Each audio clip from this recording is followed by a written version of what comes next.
Doctor صاحب I think یہ جو سینٹینس ہے نا جو آپ نے بولا تھا کہ اللہ سنبھال لے گا، ultimately you have to leave everything to اللہ.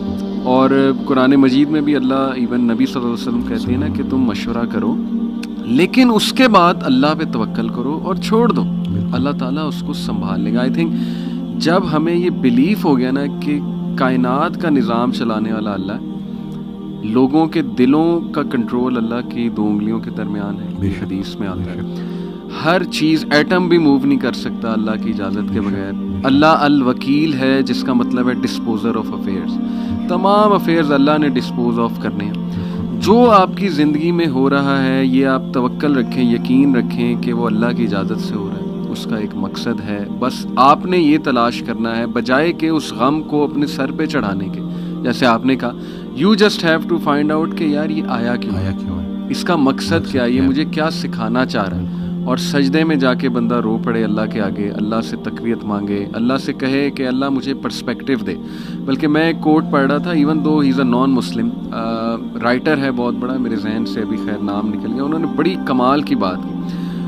انہوں نے کہا oh my lord make me brave and مجھے ایسی سکت دے کہ میں اپنے غم سے وہ ریزن ڈھونڈ سکوں کہ یہ آیا کیوں ہے. سبحان اللہ. یعنی ایون دو از اے نان مسلم لیکن یہ کہ اتنی اس میں عقل ہے کہ وہ یہ دعا کر رہا ہے. تو یہی بات ہے کہ وزڈم فائنڈ آؤٹ کرو کہ یہ کیوں آیا ہے.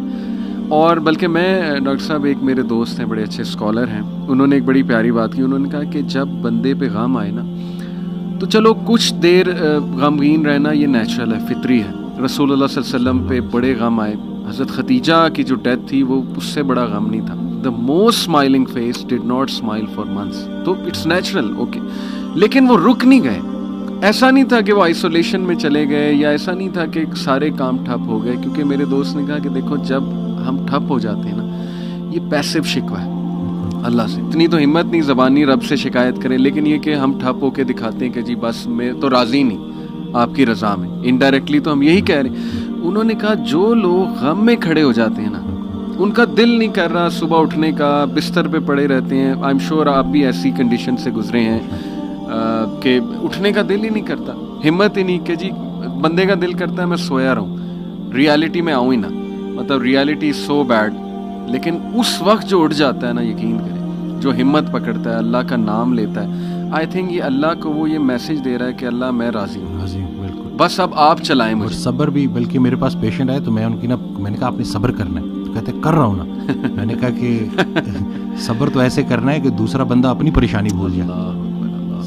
صبر ایسے آپ نے ڈیفائن کرنا ہے کہ دوسرا آپ کے پاس آئے اور آپ، کیونکہ یہی صبر ہے. بالکل ایسے. اب آپ کو میں دیکھ رہا ہوں آپ نے اپنے آپ کو چور چور کر دیا. اور باقی ایک اور بات کہ اپنے آنسوؤں کو لوگوں کے سامنے رائے گاہ مت کرنا، کیونکہ ان آنسوؤں کی خریدار رحمت پروردگار ہے، تو ان کے سامنے بہاؤ اور پھر دیکھو کہ کیا ہوتا ہے. اور باقی ایک کویسچن بہت سارے لوگ نا مجھ سے کرتے ہیں انگزائٹی سے ریلیٹڈ کہ ہمیں لگتا ہے کہ ہمارے بعد ہمارے بیوی بچوں کا کیا ہوگا.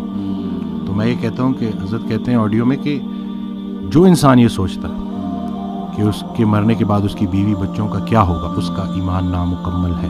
اس نے پالنے والے کی پالنے والی صفت پہ ایمان ہی نہیں لایا. اللہ، جن کے لیے پوری کائنات بنائی ان کو یتیمی اور غریبی سے گزارا، ان کو ماں باپ نہیں دیے، آپ کو دے دیے.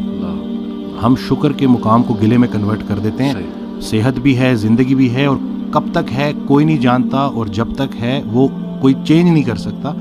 تو پھر ابھی کیوں پریشانی لیتے ہیں؟ کیا ان بچوں کو ہم پال رہے ہیں؟ صحیح بات. کیا ہم خود کو پال رہے ہیں؟ کیا ہم اس قابل ہیں؟ بے شک. قد پہ حد کا پہرا، صحت پہ بیماری کا پہرا، اور اتنے پہروں میں پیدا کیا ہوا انسان چاہتا کیا ہے؟ آزادی. تو یہ کر کے دیکھ لیں. صحیح بات. ڈاکٹر صاحب جسٹ ٹو وائنڈ اپ، کیونکہ ہمارا یوتھ کے ریلیٹڈ کام ہے، تو آپ نے کل میری آپ سے بات ہو رہی تھی، آپ نے ایک بڑی آئی اوپننگ بات کی. آپ نے کہا کہ ہم نہ ہی مینٹلی، نہ ہی فزیکلی، نہ ہی اسپرچولی اپنی یوتھ پہ کام کر رہے ہیں، اور ہم ایک بہت کمزور جنریشن چھوڑ کر جا رہے ہیں. تو what is your message for the youth in particular? کیونکہ مینٹلی بھی، ایموشنلی بھی، فزیکلی بھی آپ کی بات ٹھیک ہے، ہم ایک کوئی طاقتور جنریشن نہیں چھوڑ کے جا رہے. دیکھیں اصل میں بہت چیلنجنگ ہے، لیکن ان بچوں کو یہ سمجھنا ہوگا کہ ابھی چونکہ عمر ایسی ہوتی ہے. اس دن بھی ایک کوئی ہارٹ بریک ہو گیا تھا تو پراپر نہ صحیح ڈپریشن میں، تو میں نے اس کو کہا کہ ہر اس انسان کا شکریہ جس نے میری آنکھوں کو آنسو دیے, یہ آنسو مجھے اللہ کے پاس لے گئے. اس انسان کا سب سے بڑا تحفہ یہ جدائی ہے جو تجھے اللہ کے پاس لے کے جائے گی. لوگ کیا کرتے ہیں, یہ جو غیر اسلامی تعلقات, اسی طرح سے غیر شرعی چیزیں, یقین جانیں آپ جتنی مرضی دیکھ لیں سکون نہیں ملے گا آپ کو. اور یہی جو آپ کی گروئنگ ایج ہے نا, اس میں آپ کے ہارمونز بھی آن پوائنٹ بہترین ہیں.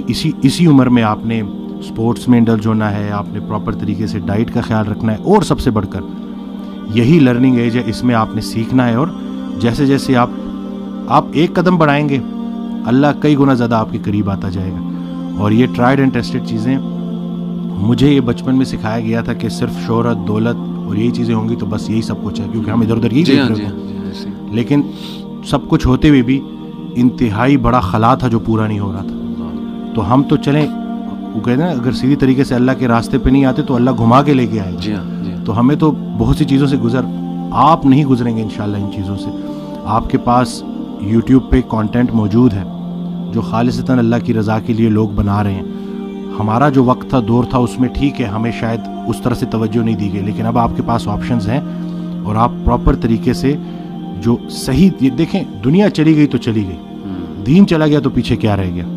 تو میں کہتا ہوں کہ دنیاوی تعلیم میں جتنا عبور حاصل کر سکتے ہیں کریں, لیکن اللہ کو بیچ میں رکھنا ہے. صحیح بات. اور دوسرا یہ کہ فائدہ بخش ہونا ہے لوگوں کے لیے, کہ آپ کی ذات سے لوگوں کو نفع ہو. صحیح بات. تو یہ انشاءاللہ اگلی جب جنریشن ہمیں ریپلیس کرے گی تو وہ ہم کوشش کریں گے جی انشاءاللہ. اللہ کے قریب ہونے سے آپ کو مینٹل اسٹرینتھ ملے گی, پرسپیکٹیو ملے گی. جتنے بھی عظیم کام ہیں وہ غیر عظیم زمانوں میں ہی ہوئے ہیں. غیر عظیم جہالت کے معاشرے کے ساتھ اللہ دو کام کرتا ہے, یا عذاب بھیجتا ہے یا رحمت للعالمین کو بھیجتا ہے. تو رسول اللہ صلی اللہ علیہ وسلم ہمارے دلوں میں ہے, تو جن کے دلوں میں رسول پاک صلی اللہ علیہ وسلم کی عملی محبت ہے اللہ ان پہ عذاب نہیں بھیجتا. تو نیگیٹو نہ سوچا کرے پتہ نہیں ملک کا کیا ہوگا, نہ یہ چیزیں آپ نے بگاڑی ہیں, صحیح بات, نہ آپ یہ ٹھیک کر سکتے ہیں, اللہ ہی ٹھیک کرے گا. لیکن آپ خود کو تو ٹھیک کر سکتے ہیں نا. زبردست. جس نے اپنے آپ کو پہچانا اس نے اپنے رب کو پہچانا. تو اپنے آپ سے آپ آشنائی حاصل کر لیں اور دیکھ لیں کہ آپ کا انٹرسٹ کیا ہے. بالکل صحیح. جو بھی کام کریں انٹرسٹ سے کریں, اور اس میں حصہ لوگوں کا رکھ دیں کہ لوگوں کے کام آئیں آپ, تو باقی انشاءاللہ کامیابی ہے. امیزنگ سر, بہت شکریہ, بہت اچھا لگا. may Allah bless you. اللہ تعالیٰ آپ بلانے کے لیے شکریہ. نہیں, اٹس این آنر. اللہ آپ کو مزید ترقیوں سے نوازے, اللہ تعالیٰ برکت دے آپ کو لائف میں, اور دنیا آخرت دونوں کی بہترین چیزیں دیں انشاءاللہ. ول کیپ ان مائنڈ انشاءاللہ. جزاک اللہ.